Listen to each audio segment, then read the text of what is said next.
Heart beat scan ఒక్క second లోనే world class 640 slide CT scan ఇప్పుడు మీ విస్టా ఇమేజింగ్ బంజారా హిల్స్ లో. ఇప్పుడు మల్లన్న గారు ఉన్నారు, నాకేం వ్యతిరేకత లేదమ్మా ఆయన మీద. నేను అదే అడగబోతున్నా, ఈడబ్ల్యూఎస్ గురించి మాట్లాడతారు అమ్మా. అదర్ దెన్ 100 అది ఈడబ్ల్యూఎస్ అనేది 100లో కాదు. ఇది అందరు గుర్తించాలా. జీవో తీసుకోండి, ఈడబ్ల్యూఎస్ గూగుల్లో కొడితే వస్తుంది. అందులో ఏముందో చూడండి. 100 సీట్లు ఉన్నాయి, ఎవరి రిజర్వేషన్ వాళ్ళకు ఉండంగా 10 సీట్లు పెంచి ఈడబ్ల్యూఎస్ వాళ్ళకి ఇవ్వమన్నారు. ఎడ్యుకేషన్లో ఇది గమనించాల, ఉద్యోగంలో ఇది గమనించాల. అంతేగాని వీళ్ళకి చాలా మంది ఏమంటారు, వీళ్ళకెళ్ళే తీసి ఇచ్చేసారు అని అంటారు. ఏం మాట్లాడతారమ్మా, తెలుసుకొని మాట్లాడితే సంతోషం. నేనేమి ఈడబ్ల్యూఎస్కు సపోర్ట్గా మాట్లాడట్లే, కానీ తప్పుడు సమాచారం ప్రజలకు ఇవ్వద్దు అని చెప్తున్నా. గూగుల్లో, ఫోన్లో, యూట్యూబ్లో 190 చూస్తారు, అడ్డమైన చూస్తారు, పనికి మాసిన చూస్తారు. అందులో ఒక చిన్న అంటే ఏమంటారు, తప్పుడు మాటలు పెడితే అది ఒత్తి చూస్తారు. ఆ హీరోతో ఈ హీరోయిన్కు లింకా అని పెట్టంగానే కట్టుకుమని కొట్టి చూస్తారు. 100 వ్యూలు పోతుంటాయి, 1000 పోతుంటాయి. అందులో ఏమి ఉండదు, కానీ క్యూరియాసిటీ, చూసేవాని క్యూరియాసిటీ అంత నేరో నాలెడ్జ్ అయిపోయింది జనంకి. వీళ్ళు కనీసం అందులో ఏముంది, ఏం పెట్టినావు అనేది కూడా చూడసే ఒప్పుకెళ్ళలేదు. కానీ అదే మంచి మాట ఉంటే వినరు, స్క్రోల్ చేస్తారు, నూకేస్తారు, పైకి ఇట్లా ఇట్లా అంటారు, ఇట్లనే తలుగుతారు. అదే అయిపోయా. మరి మీరేం చేశారు, చేయాలి కదా. సరే, నువ్వు మాట్లాడుతున్నావు, మరి నీవేం చేసినావు చెప్పరాదు. పార్టీ పెట్టిండు కదా సార్ వాళ్ళ కోసం, అందుకే నేనైనా పార్టీ పెట్టి చేయండి కదా, అద్దంటలేము కదా. కొట్లాడని దూషించద్దు ఎదుటోళ్ళని. నువ్వు హిందుత్వం గురించి కొట్లాడుతున్నావు, హిందువుగా సంతోషం, కానీ ముస్లింను తిట్టద్దు అనేది నా ఆలోచన. ముస్లింను తిట్టే అధికారం నీకు లేదు. నీ హిందువుగా పొగుడుకోవడానికి నీకు అధికారం ఉంది, అది ఏ కులమైనా ఏ మతమైనా. బీజేపీ అన్నారు కాబట్టి ఈ సింబల్ మీద చెప్తున్నాను నేను. అది బీజేపీ వాళ్ళమైనా సరే, హిందువుగా నిన్ను నువ్వు పొగుడుకో, నిన్ను నువ్వు ప్రొటెక్ట్ చేసుకో, నీదు నువ్వు సేవ్ చేసుకో, నువ్వేమైనా చేసుకో, కానీ ఎదుటోళ్ళను దూషించద్దు, ఎదుటోళ్ళ మీద మాట్లాడద్దు. అది ఎవడైనా సరే, అటు రెడ్డి కానీ బుడ్డి కానీ ఎవడైతే ఏమున్నది, ఎవరైనా పర్లేదు, సంస్కారం ఉండాలి అని అంటున్నా. రెచ్చగొట్టేటువంటి భాషలు ఇచ్చుకుంటా పోతుంటే, రెచ్చగొట్టే మాటలు మాట్లాడుతూ ఉపన్యాసాలు ఇచ్చుకుంటా పోతుంటే ప్రజలకు వాస్తవాలు ఎవడు చెప్పాలా? ఎవరు చెప్తే అర్థమవుతుంది. రోజు 24 గంటలు, ఇంతకుముందు చెప్పిన వైఫ్ అండ్ హస్బెండ్ రిలేషన్స్ గురించి 24 గంటలు నెగిటివ్ చెప్తే నెగిటివే నెత్తికెక్కుతుంది, పాజిటివ్ ఎక్కదు. తప్పు ఎప్పుడు కూడా ఎక్కదు. తప్పును కొన్ని ఏండ్ల తర్వాత అర్థమైపోతుంది. అందరూ అనుకుంటారు ఎక్కిందని, ఆ తప్పు ఎక్కదమ్మా. ఇన్స్టెంట్గా ఎక్కుతుండొచ్చు, కొన్ని రోజులైనాక తనకు ఆ సమాజంలో ఎదురైనటువంటి సంఘటనలను బట్టి, అనుభవాన్ని బట్టి 20 ఏళ్ళు 25 ఏళ్ళ అగ్రెసివ్ ఉన్న వ్యక్తి 45కి వచ్చేసరికి మెచ్యూరిటీ లెవెల్ వచ్చేసి అరే అది తప్పు కదా, ఇది నిజం కదా అనుకుంటాడు. కానీ నడమల 20 ఏళ్ళ జీవితం పోతుందమ్మా. అంటే ఒక తరం. ఇది ఆలోచించుకోవాలి. ప్రతి క్షణం ఇంపార్టెంటే. నీ జీవితానికి నువ్వు ఎట్లయితే ఆలోచించుకుంటున్నావో ఈ సమాజం గురించి కూడా నీ బాధ్యతగా నువ్వు ఆలోచించాలా అంటున్నా. మంచోడిని మంచోడను, చెడ్డోని చెడ్డోడను, కానీ ఇద్దరిని ఒకటే దగ్గర పెడితే ఎట్లా? ఆయన అట్లా మాట్లాడడం తప్పు అనడం విషాదం. ఇప్పుడు ఎవరన్నా కానీ నేను ఒక్కైన పేరు ఎందుకు తీసుకున్నామంటే అన్పార్లమెంటరీగా ఆయన మాట్లాడడం తప్పు అని చెప్తున్నాం. ఇవాళ ఇది విన్న తర్వాత వాడు వీడని నన్ను తిట్టినా నాకేం బాధ లేదు, ఇంకా బూతులు తిట్టినా నాకు బాధ లేదు, నేనేం పట్టించుకుంటాను కూడా కాదు. కారణం ఎందుకంటే వాల్యుయబుల్ థింగ్స్ గురించి ఆలోచించాలి కానీ స్క్రాప్ గురించి ఆలోచించాల్సిన అవసరం లేదు. ఒకవేళ నిజంగానే తను పారదర్శకంగా ఆలోచించి మంచి మాటలతోని ఎన్నైనా చెప్పు, ప్రొటెక్ట్ చేయి, వద్దంటలేను, కానీ దూషించద్దు అని చెప్తున్నాను. తప్పు అది నేనైనా సరే, ఎవరైనా సరే. ఆయన సరే ఓ పార్టీ ద్వారా ఎమ్మెల్సీ అయినరు, రిజైన్ చేయండి కదా, చేసి మళ్ళీ కొట్లాడండి. నేను ఎందుకు చేయాలి అంటున్నారు. అరే ఆ పార్టీ ద్వారా చేసినావు. నేనైనా బీజేపీ నుంచి రేపు రాజీనామా, నేను గిట్ట పార్టీ మారితే ఇది జ్ఞాపకం వచ్చింది. డిజిటల్ మీడియాలో ఎప్పుడో 1947లో 1 పేపరు 2 పేపర్లు ఉన్న టైంలో అప్పుడు ఏదో దూరదర్శన్ ఇంత లైట్గా రీళ్ళ టైపు, దూరదర్శన్ కూడా కాదు, రీళ్ళ టైపు వీడియో తీసి పెట్టినవి కూడా ఇప్పుడు మనం తీసుకొచ్చి పెడుతున్నాం. అవసరం అనుకుంటే ఆర్టిఫిషియల్ ఇంటెలిజెన్స్ను వాడుతున్నాం. కానీ ఇప్పుడున్న డిజిటల్ ప్లాట్ఫామ్ మీద నేను మాట్లాడే ఈ మాట రేపు ఎప్పుడైనా పనికి వస్తుంది. ఇంక 20 ఏళ్ళు కాదు, 50 ఏళ్ళకని ఇది రికార్డు ఉంటుంది.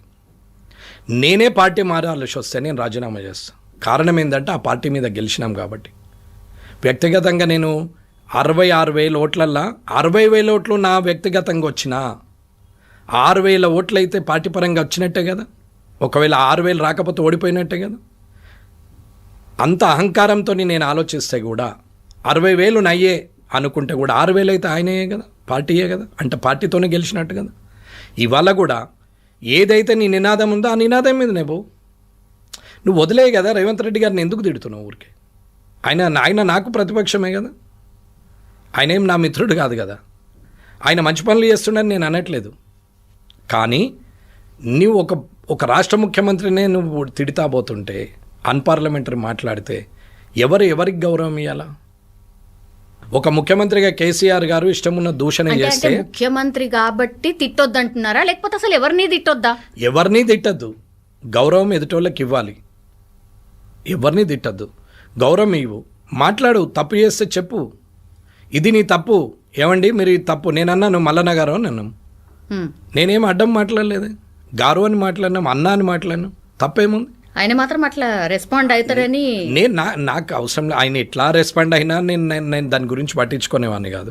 నిజంగా మంచిగా రెస్పాండ్ అయ్యి నిజంగానే ప్రజలకు ఉపయోగపడే పద్ధతిలో నువ్వు మాట్లాడితే నేను అప్రిషియేట్ చేస్తా. ఫస్ట్ హ్యాపీయెస్ట్ పర్సన్ అవుతా. ఆయన ధోరణి మార్చుకొని ప్రజలకు అర్థమయ్యే రీతిలో, గౌరవంగా అర్థమయ్యే రీతిలో చెప్పగలిగిన రోజు ఖచ్చితంగా ఉంది. అమ్మాయి ఎమోషన్ డైలాగ్స్ ఎప్పుడు యాదుండే, జ్ఞాపకం ఉంచుకోండి. ఏ సినిమానైనా తీసుకోండి, ఎమోషన్ డైలాగ్స్ 1-2 జ్ఞాపకం ఉంటాయి, కానీ మీనింగ్ఫుల్ సాంగ్స్ మొత్తం జ్ఞాపకం ఉంటుంది. ఇది అర్థం చేసుకోండి. ఏ సినిమాలో అయినా సరే మీనింగ్ఫుల్ ఉన్న సాంగ్ ఏదైతే ఉంటుందో అది సంవత్సరాల తరబడి వాడకాల్లో ఉంటుంది. ఎమోషన్ డైలాగు ఒకటి ఫేమ్ అయితే రెండో సినిమా రాగానే ఈ డైలాగ్ పోతే ఆ డైలాగ్ వస్తుంది. ఎమోషన్ ఎప్పుడు, అగ్రెసివ్నెస్ ఎప్పుడు కూడా ఇందులో పనిచేయదు. ప్రశాంతంగా నిజంగా ప్రజలకు అవసరం ఉన్న విధానంలో మీరు చెప్పగలిగినప్పుడు ప్రజలు అర్థం చేసుకుంటారు. రెచ్చగొడితే ఎంతమంది రెచ్చిపోతారు? ఎంతమందికి వస్తుంది అది? ఎంతమంది అసలు మనల్ని నమ్ముతున్నారు రాజకీయ నాయకుల్ని? అసలు ఇలాంటి పనులు చేసే మనల్ని ఎంతమంది నమ్ముతున్నారు? ఫస్ట్ అది మల్లన్న గారు కావచ్చు, నేను కావచ్చు, మనల్ని ఎంతమంది నమ్ముతున్నారు? అసలు మనం మాట్లాడేది ఎంతమంది చూస్తున్నారు? చూసిన దాంట్లో ఎంతమంది నమ్ముతున్నారు? నాకు తెలిసి 1,00,000 జనాభా ఉంటే యావరేజ్గా తీసుకుంటే 1,00,000 జనాభా ఉన్న దగ్గర ఇవన్నీ కూడా ఒక 25,000 మంది చూస్తారమ్మా డైరెక్ట్గా. ఫార్వర్డ్ అయితే ఇంకొక 10-15,000 చూస్తారమ్మా, ఇంతకన్నా ఎక్కువ చూడరు.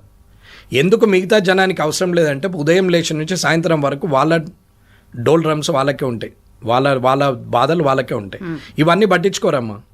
పొద్దున్న లేవగానే బర్రెలు విండాలన్నా, పాలు విండాలన్నా, గడ్డి కోసుకురావాలన్నా, ఇవాళ చేను దగ్గరకు వాళ్ళ నీళ్లు పెట్టాలన్నా, ఫర్టిలైజర్కి ఎట్లా, అయ్యో ఇంట్లో పోరానికి ఫీజు ఎట్లా, అయ్యో అనారోగ్యమైంది హాస్పిటల్కి ఎట్లా, నా దగ్గర గింతే ఉండే సేట్ ఇస్తాడో లేదో, బాకీ వాళ్ళు ఇస్తారో, ఎవరి సమస్య వాళ్ళకి ఉంది బిలో పవర్టీ లైన్లో. It's more than 70% population. వీళ్ళందరికీ కూడా ఎవరి సమస్యలు వాళ్ళకి ఉన్నాయి, వాళ్ళకి ఎవరికి కూడా వేరేది పట్టించుకునేంత ఉండదు. కానీ మనం అనుకుంటాం ఏంటంటే ఐ డ్రీమ్లో వచ్చినా ఇలా వెంకటరమణారెడ్డి మాట్లాడితే కింద బాబా ఏం వ్యూవర్స్ వచ్చారు, ఈ 70,000 అయింది, 1,00,000 అయింది, 2 లక్షలు అయింది. అసలు ఉన్న జనాభా ఎంతమ్మా? 4 కోట్ల మంది కదా. 2 లక్షలు, 10 లక్షలు, 15 లక్షలు చూస్తే ఎంత పర్సెంటేజ్ అమ్మ? అసలు ఎంతమంది చూస్తున్నారమ్మా? ఏం చేస్తున్నావు? ఎవరిని చేస్తున్నావు దీన్ని ఇన్ఫ్లుయెన్స్? ఏదైతే ఆరోగెంట్ ఉన్నాడు ఆరోగెంట్ డైలాగ్లకు అట్రాక్ట్ అవుతాడు, అగ్రెసివ్ ఉన్నాడు అగ్రెసివ్ డైలాగ్లకు అలవాటు అవుతాడు, కుల పిచ్చి ఉన్నాడు కులం పిచ్చి మాటలు మాట్లాడితే అట్రాక్ట్ అవుతాడు, మత పిచ్చి ఉన్నాడు మత పిచ్చి మాటలు మాట్లాడితే అట్రాక్ట్ అవుతాడు. కానీ సామాన్యునికి అవసరం ఉన్న మాటలు ఇయ్యల్లా వినకున్నా 1 సంవత్సరానికో 2 ఏళ్ళకో ఖచ్చితంగా ఈ వీడియోలు చూస్తారమ్మా. ఇది లాంగ్ రన్లో ఉంటాయి. 42% రిజర్వేషన్ సార్. ఇప్పుడు కోర్టులో కేసు ఉంది, ఏమవుతుంది సార్? ఎన్నో టీవీలలో చెప్పినాం, ఏ చట్టసభలో అయితే చట్టాన్ని తయారు చేస్తుందో అందులో చట్టసభలలో సభ్యుని నేను. అలాంటి సభ్యులు చేసినటువంటి చట్టం, ఆ చట్టాన్నే కోర్టు ఇంప్లిమెంట్ చేస్తుంది. రాజ్యాంగాన్ని వ్యతిరేకంగానే అయితే పోదు. అక్కడ ఉంటే రేపు నేను ఆ రోజు కూడా హైకోర్టు దగ్గర చెప్పిన, నేను పోయింది హైడ్రా మీద కేసుకి, కానీ మాట్లాడింది ఈ విషయము అది పక్కన పెట్టిరు, ఈ అన్న 2 మాటలను ముందట పెట్టిరు మీడియా వాళ్ళు. నాకు తెలిసి ఇదే ముందటికి వస్తుందని నాకు కూడా తెలుసు. సరే ఏదన్నా ఒకటి వీళ్ళకు మీకు ధైర్యం ఉంటే ఇది టెలికాస్ట్ చేయండి అని చెప్పిపోయినాం. 20 టీవీలు కెమెరాలు పెడితే 2 దీన్ని టెలికాస్ట్ చేశారు. మిగతా వాళ్ళందరూ ఇది చేయలే. హైడ్రా అయితే ఆయనతో అది కూడా చేయలే, ఆ ఇద్దరు కూడా చేయలే హైడ్రా విషయం. ఇవాళ ఎన్ని సమస్యలు ఉన్నాయమ్మా, ఇవాళ ఎన్ని సమస్యలు ఉన్నాయి అసలు. దాని మీద ఆలోచించకుండా సోషల్ రెస్పాన్సిబిలిటీగా ఫీల్ కాకుండా ఎవరికి వారే స్వార్థంగా తయారైపోతే రేపు దేశం ఏంటి పోతుంది? మనం బతికే 50 ఏళ్ళు 60 ఏళ్ళు 70 ఏళ్ళకు మనమే రాజులం అనుకుంటే తప్పు కదమ్మా. తర్వాత జనరేషన్ నీ పిల్లలు, వాళ్ళ పిల్లలు సోషల్ రెస్పాన్సిబిలిటీ లేకుంటే ఎట్లా? నువ్వు ఒక 100 కోట్లు సంపాదించి పెడితే కొడుకు మూర్ఖుడు వెళ్తే అది ఒక 3 ఏళ్ళల్లో అయిపోతాయమ్మా. కానీ నువ్వు ఒక క్యారెక్టర్ను సొసైటీకి ఇచ్చిపోతే అది 100 సంవత్సరాలు రన్ చేస్తుంది. దాన్నే సిస్టమ్ అంటారు. సిస్టమ్ లోపల ఉండి నడపాలి, కానీ సిస్టమ్ దాటి నడుపుతా అన్నప్పుడు ప్రజాస్వామ్యంలో వాక్ స్వాతంత్రం అనే ఒక హక్కు ఉంది. నేను ఏది మాట్లాడినా నడుస్తుంది అని అనుకుంటే ఇక దానికి నేనేం చేయలేనమ్మా. కాబట్టి ఎక్కడ కూడా నేను రిజర్వేషన్స్కి అగెనెస్ట్గా నేనేం మాట్లాడలేదు. నేను ఇవాళ కూడా చెప్తున్నా, ఆర్థిక పరమైన రిజర్వేషన్లు ఇవ్వాలి అంటున్నాం. పేదవాడిగా ఉన్నటువంటి వ్యక్తులకే చెందాలని చెప్తున్నాం. కానీ అదే కులంలో ఉండి బాగా డబ్బులు సంపాదించిన వ్యక్తులకు అవద్దు. నేను పేర్లు తీసుకోవచ్చు, వారందరికి క్షమాపణ చెప్తున్నా. కానీ వాది నిజమా కాదా వారే ఆత్మవిమర్శ చేసుకోవాలి. నేను మాట్లాడింది పచ్చి నిజం, తప్పేం లేదు దీంట్లో, ఎవరి ద్వారా అయినా సరే. కాబట్టి డప్పు కొట్టేవాడే డప్పు కొట్టుకుంటూనే ఉండాలా, డాక్టర్ అయిన కొడుకే మళ్ళీ డాక్టర్ సీట్ రావాలా రిజర్వేషన్లో అంటే ఎందుకు? ఇది ఏం లాభం? నీ కులానికి, నీ కుటుంబం కోసం నువ్వెంత ఆలోచిస్తున్నావు, నీ కులం కోసం ఆలోచించు, అలాగే నీ సమాజం కోసం ఆలోచించు అనేది నా ప్రయత్నం. Yes sir. Moving on sir, ఇప్పుడు జూబ్లీ ఎలక్షన్స్ వచ్చాయి కాబట్టి 3 పార్టీలు పోటీలో ఉన్నాయన్న ప్రచారం జరిగినా బీజేపీ పార్టీ అసలు కనీసం పోటీ ఇస్తలేదు. బీజేపీ బీఆర్ఎస్ ఒకటే. అగైన్ మొన్న పార్లమెంట్ ఎన్నికలప్పుడు అదే జరిగింది, ఇప్పుడు కూడా అదే జరుగుతోంది అనేది ఒక చర్చ సార్. జూబ్లీలో ఏం జరుగుతుంది? ఎక్కడ చర్చ అవుతుంది? మీడియాలో అవుతుందా? రాజకీయ నాయకుల మధ్యన అవుతుందా? జనం మధ్యన అవుతుందా? జనం మధ్యన అయితే ఓటు ద్వారానే నిర్ణయం చెప్తారు. సో ఓటు వచ్చిన తర్వాత ఆ నిర్ణయం ప్రజలు ఇస్తారు. ఆ నిర్ణయాన్ని ఇకపోతే మీడియా కానీ లేకపోతే రాజకీయ నాయకులు మాట్లాడితే న్యాచురల్. కాంగ్రెస్ ఓడిపోతుందని బీఆర్ఎస్ అంటారు, బీఆర్ఎస్ కాంగ్రెస్ ఓడిపోతుందని బీజేపీ అంటారు, బీజేపీ పోటీలనే లేదని ఇంకోళ్ళు అంటారు, అసలు నువ్వు నాకు పోటీ కాదని కొందరు అంటారు. ఎవరి ఆలోచన వాళ్ళు. అంత అగ్రెసివ్గా ప్రచారం కనిపిస్తోందా సార్? అగ్రెసివ్గా ప్రచారం అంటే నచ్చినోడికేమో అగ్రెసివ్ అనిపిస్తుంది, నచ్చనోనికేమో మామూలుగా పోతున్నారని అనిపిస్తుంది. అది వాళ్ళ సైకాలజీ. దానికి ఎవరేం చేస్తారమ్మా? అగ్రెసివ్గా పోతున్నాయి అంటే పోతున్నారు. రఘునందన్ రావు గారు ఉన్నారు, ఎమ్మెల్యేలు తిరుగుతున్నారు, అక్కడ ఇన్ఛార్జీలు ఉన్నారు, వార్డుకో ఇన్ఛార్జిని పెట్టిరు, అక్కడ 40 ఇన్ఛార్జీలను పెట్టిరు, మీటింగ్లు అవుతున్నాయి, పాదయాత్రలు చేస్తున్నారు, పోతున్నారు కదమ్మా. ఎక్కడ లేదు. రఘునందన్ రావు గారి ఫేస్బుక్ చూస్తే రోజు కనిపెడుతూనే ఉంటుంది. ఇప్పుడు ఆయన ఇన్ఛార్జ్ కాబట్టి. కిషన్ రెడ్డి గారికి సవాల్, రామచంద్రరావు గారికి సవాల్ అనేది ఒక న్యాచురల్ కదమ్మా. అది రేవంత్ రెడ్డి గారికి సవాల్ కదా, కేటీఆర్ గారికి కేసీఆర్ గారికి సవాల్ కదా. వారు గెలిస్తే ఇవాళ గొప్పోళ్ళు గెలిపించారు అని కేసీఆర్ కేటీఆర్ గారిని అంటారు. ఇవాళ రేవంత్ రెడ్డి గారు ముఖ్యమంత్రి ఉండి సింగిల్ హ్యాండ్ మీద గెలిపించిండు అని అంటారు. ఇవాళ బీజేపీ గెలిస్తే నిజంగా కూడా గొప్పోళ్ళే అంటారు. అది ఆ పదవికి ఉన్నటువంటి సవాల్. అది ఆ పదవికి ఉన్నట్టు సవాల్. ఇంట్లో పిల్లలందరూ మంచి టాపర్స్ వెళ్ళినారనుకో వాళ్ళకి పేరు వస్తుందమ్మా. అంతే కదమ్మా. పదవి అది ఉన్నాడు, అధ్యక్షులు ఉన్నారు, పదవిలో ఉన్నారు కాబట్టి వాళ్ళకి పేరు వస్తుంది. కాబట్టి అది సవాలే, ఎట్లాగో సవాలే అందరికి. దానిదేమో సవాల్గా తీసుకొని పోటీ చేయాలి. కానీ పోటీలో ఓడిపోయినంత మాత్రాన నిరాశపడి ఇదేదో రేపటికి వనికి రాదు అనేది ఏం రూల్ లేదమ్మా. 280 అయినప్పుడు 880 కూడా కావచ్చు, 8-0 కూడా కావచ్చు. రేపు నేను ఓడిపోనవచ్చు, ఏం తెలుస్తుందమ్మా? అది మన వ్యక్తిత్వం ఏంది, మన వల్ల ఎంతమందిని ఇన్ఫ్లుయెన్స్ చేయగలిగినాము, మనం ఎంతమందిని ప్రయోజకుల్ని చేయగలిగినాము ఇన్ఫ్లుయెన్స్ ద్వారా అనేది చూసినాడు నువ్వు లీడర్గా బతికినట్టే తప్ప ఈ అడ్డమైన సవాళ్ళు ఇవన్నీ తీసుకోవాల్సిన అవసరం లేదమ్మా. ఎవరేం చేసిరు ఎవరేం చేయలేదు అని అంటే ఎవరికో వనికి ఓటేయాలని కూడా వేస్తుండొచ్చు. అందులో ఏ ఒక్కడో గెలుస్తాడు ఖచ్చితంగా. ఎవడో ఒక్కడికి ఓటేయాలి తప్పదు కాబట్టి ఓటేస్తే ఎవడో ఒక్కడు గెలుస్తాడు ఖచ్చితంగా. మిగతా ఇద్దరు అనమకులని కాదు అక్కడ. రేవంత్ రెడ్డి గారి పరిపాలన ఎట్లుంది అమ్మా? ఆయన పరిపాలన ఎట్లుందో అందరికన్నా ఎక్కువ మీడియాకి తెలుసు. నేనేం చెప్పాలమ్మా? అని అన్స్టేబుల్ అనే చెప్తున్నా, అన్కంట్రోల్ అనే చెప్తున్నాం. రేవంత్ రెడ్డి గారి పరిపాలన గురించి నేను చెప్తామా. ఒక 55 ఏళ్ళ వయసులో ముఖ్యమంత్రి అయ్యాడు. యంగ్స్టర్, కింది నుంచి కష్టపడి పైకి వచ్చినాడు. జడ్పీటీసీ చేశారు, ఎమ్మెల్సీ ఇండిపెండెంట్ చేసి గెలిచారు, ఎమ్మెల్యేగా 2 సార్లు గెలిచారు. చంద్రబాబు నాయుడుతో అత్యంత సన్నిహితంగా ఉన్నాడు, పార్టీలో మంచి పట్టు సాధించాడు. కాలక్రమేణా అది ఇబ్బందులు వచ్చినాయి, అందరికి వచ్చినాయి, నాకు వచ్చింది, ఆయనకు వచ్చింది, ప్రతి ఒక్కరికి వచ్చింది. తెలంగాణ ఆంధ్ర విడిపోతే తర్వాత ఆయన కాంగ్రెస్లో జాయిన్ అయ్యాడు, ఎంపీ అయ్యాడు, పీసీసీ ప్రెసిడెంట్ అయ్యాడు. ఒక పక్క పార్టీలోకి వెళ్ళి వచ్చి షార్ట్ టైంలో పీసీసీ ప్రెసిడెంట్ కావడం it's a great thing. Immediate MP కావడం అంటే అది ఎవరైనా వస్తారు పోతారు, టికెట్ ఇస్తే గెలిచే అవకాశం వస్తే గెలుస్తారు, టైంను బట్టి నడుస్తుంది అనుకోవచ్చు. కానీ ఒక పార్టీలో, ఒక ప్రాంతీయ పార్టీలో ఉన్నటువంటి వ్యక్తి నేషనల్ పార్టీలో పీసీసీ ప్రెసిడెంట్గా వచ్చిర్రు అని అంటే అది గ్రేట్ అచీవ్మెంట్. నేను దానికి ఆయనను అప్రిషియేట్ చేస్తాను. వచ్చిన తర్వాత ఆయన మొబిలైజేషన్, పాయింట్ ఆఫ్ వ్యూ, మాట్లాడడం అవన్నిటి వల్ల కూడా ఛాన్స్ వచ్చింది. సరే, ఛాన్సు మన శక్తి వల్ల రావచ్చు, ఎదుటోని దెబ్బ కొట్టడానికో ఓడించడానికో కూడా. అయితే మన శక్తితో రావచ్చు, లేదా ఎదుటోని అశక్తితో కూడా రావచ్చు. మీరు వీక్ అయితే నేను స్ట్రాంగ్ ఆటోమేటికల్. అది నేను స్ట్రాంగ్ అయితే ఆటోమేటికల్గా మీరు వీక్.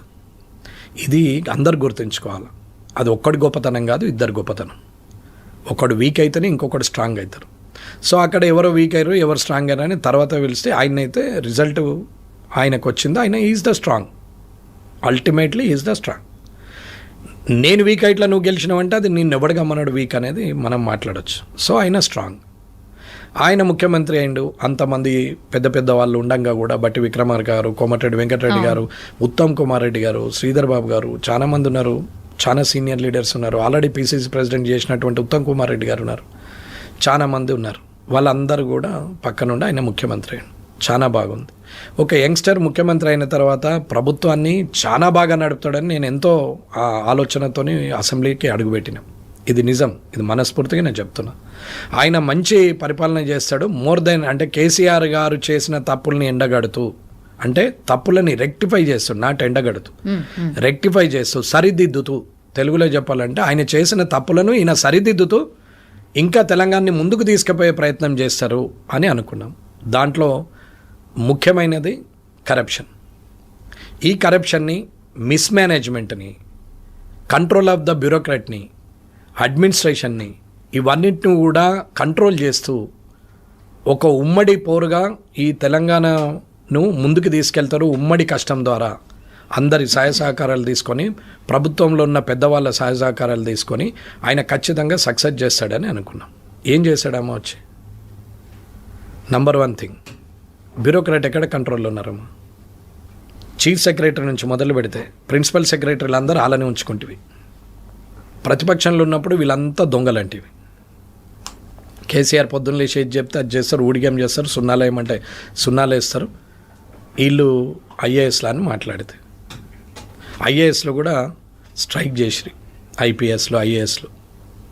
ఈయన మాటలు, ఆయనకు సెక్యూరిటీని కూడా విత్డ్రా చేసిరి, ఇట్లా మాట్లాడతాడా మా మీద అని. ఐఏఎస్ ఐపీఎస్లు అంతా. ఇదైతే మీకు తెలిసిందే, నేను కొత్తగా చెప్పేది ఏం లేదు, పుట్టిస్తుంది ఏం లేదు. తర్వాత ఏమైంది?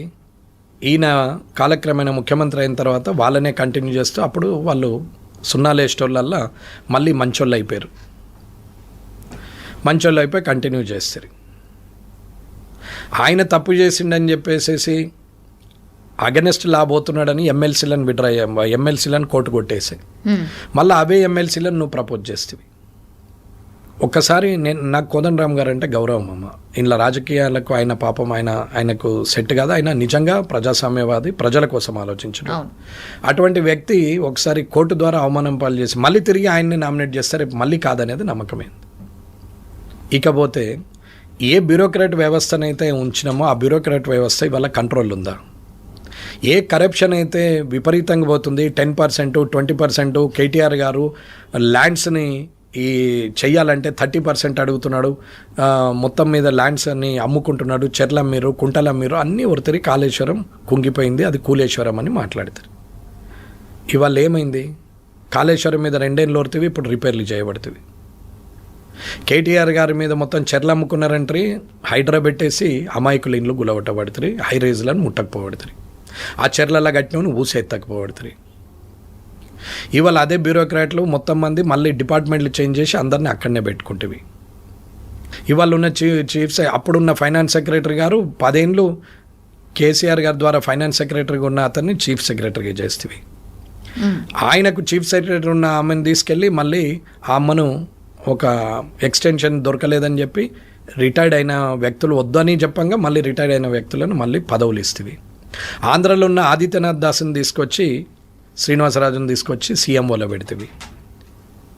ఒక senior IAS IPS leader IAS IPS officers సీనియర్లు ఉన్న వాళ్ళని సీఎంఓలో పెడితే ప్రిన్సిపల్ సెక్రటరీలు భయపడతారు. కానీ ఐఏఎస్ ఐపీఎస్ క్యాడర్ను కాదని నీకు ఇష్టం ఉన్న వాళ్ళందరినీ తీసుకొచ్చి OSD to CM, PS to CM అని పెట్టుకుంటూ వాళ్ళకు పదవులు ఇచ్చేసి ప్రభుత్వ సలహాదారులు అని చెప్పేసి ముఖ్యమంత్రి సలహాదారులు అని చెప్పేసి వాళ్ళని తీసుకొచ్చి అక్కడ పెడితే వితౌట్ క్యాడర్, అసలు ఎటువంటి క్యాడర్ లేని వాళ్ళని ఏ ప్రిన్సిపల్ సెక్రటరీ భయపడతారు, ఏ సెక్రటరీ భయపడతారు? ఎవరు భయపడతలేరా? ఎవరు భయపడుతురా లేదా అనేది మీరు గమనించండి. నేను అన్నది నిజమా కాదా మీరు పోయి తెలుసుకోండి. మీకు అది నేను చెప్పిన దాంట్లో ఎంతవరకు నిజం అనేది మీకు తెలుస్తుంది. నేను నా నా నా ఆలోచన విధానం జరుగుతున్నది, నేను చూసింది నేను చెప్తున్నాను. నిజమా కాదా అని తెలుసుకోవడం మీ వంతది. అది నేను దాన్ని కూడా నిజమా